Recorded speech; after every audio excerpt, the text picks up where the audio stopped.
Connect the air source. Connect the transducer and control cable.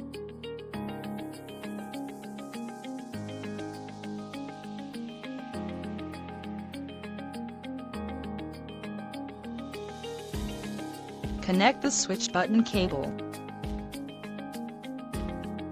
Turn on the generator, turn the welder to manual mode. Press the start buttons to make the horn down. Tighten the screw to the horn, connect the horn to the transducer.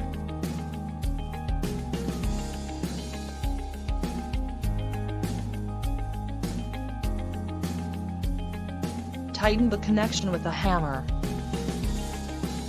Ultrasound test current within 0-0.58. Loosen the lock handles on the left.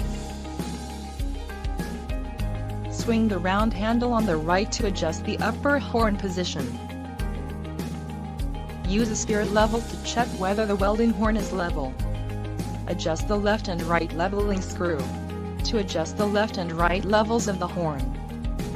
In the same way, check the levelness of the front and back side. Adjust the front and back leveling screws. Make sure the horn is level. Then swing the round handle.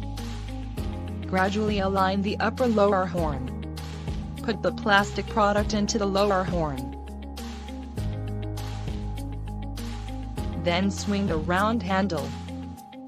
Let the upper horn, plastic product, and lower horn firmly contacted to each other. Then fixate the lower horn with the fixtures.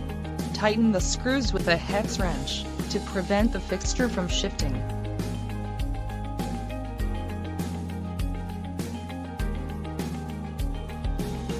The hex wrench in the toolbox is very useful, it works on both ends.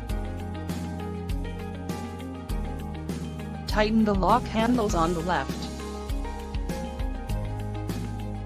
Press the emergency stop button to raise the machine head. Adjust the air pressure per the product size. Turn the welder to auto mode. Set delay time, weld time and hold time per your need. Press the start button, start test welding.